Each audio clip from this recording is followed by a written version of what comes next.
అందరికీ నమస్కారం. ఈరోజు ఏదైతే మత్స్యకారులకి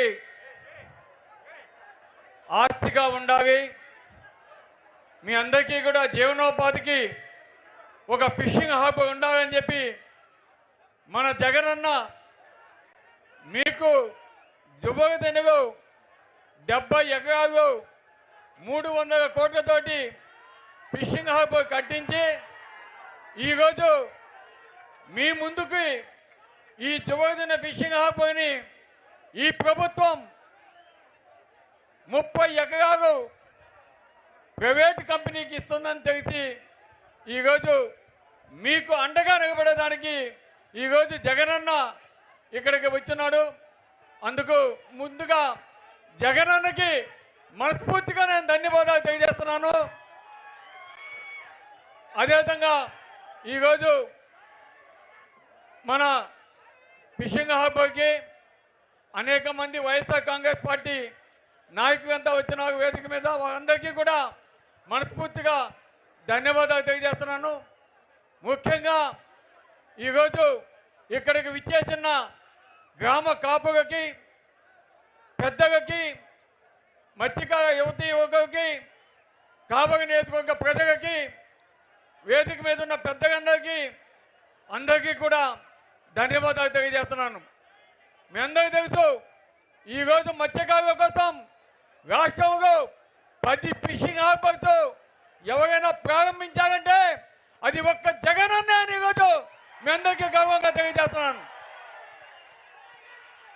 అంతేకాదు, రాష్ట్రం అభివృద్ధి చెందాలంటే సువిశాల తీర ప్రాంతంలో అనేక పోర్ట్లు ఈరోజు ప్రారంభించిన ఘనత, కంప్లీట్ చేసిన ఘనత జగనన్నదని మరొకసారి మీ అందరికీ సభాముఖంగా తెలియజేస్తున్నాను.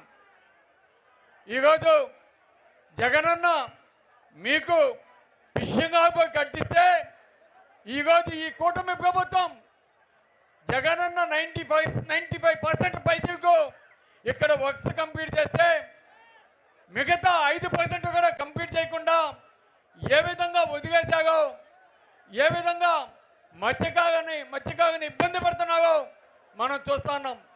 అంతేకాదు, ఈరోజు అటువంటి ఫిషింగ్ హార్బర్ని స్వప్రయోజనాల కోసం ప్రైవేట్ వారికి సాగర్ డిఫెన్స్ కంపెనీ అనే వారికి 30 ఎకరాలు ఇవ్వడం ఎంత మాత్రం సబబని కూడా మేమంతా అడుగుతా ఉన్నాం.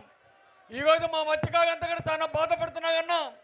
ఎందుకంటే మీకు ఇచ్చిన ఈ ఆస్తిని ఈరోజు ఈ ప్రభుత్వం ప్రైవేట్ పరం చేస్తుంది, ఇది కరెక్ట్ కాదు అని ఈరోజు మా మత్స్యకారులంతా కూడా మీకు విన్నవించుకునే దానికి ఈరోజు ఇక్కడికి వచ్చినాగన తప్పకుండా వాళ్ళందరికీ మీరు న్యాయం చేస్తారని ఈరోజు వాళ్ళంతా కూడా ఆశిస్తున్నాగన.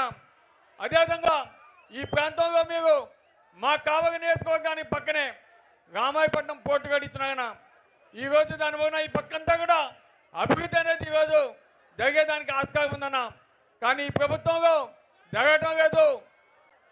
మాకు మళ్ళా మీరు తప్పకుండా ఈ రాష్ట్రానికి మళ్ళా ముఖ్యమంత్రి కావాలి, తప్పకుండా ఈ ప్రాంత అభివృద్ధికి మీ ద్వారానే సాధ్యం అనేది మా నమ్మకం. అందుకే మా మత్స్యకారులంతా కూడా మళ్ళా మిమ్మల్ని ముఖ్యమంత్రిగా చేసుకునే దానికి ఎదురు చూస్తున్నాగనా. కాబట్టి తప్పకుండా మీరు మంచి చేయాలి, మా ప్రాంతాన్ని అభివృద్ధి చేయాలి, మా మత్స్యకారులకు అండగా ఉంటాయని ఆశతో ఈరోజు ఇక్కడికి వచ్చినాగనని కూడా తెలియజేస్తూ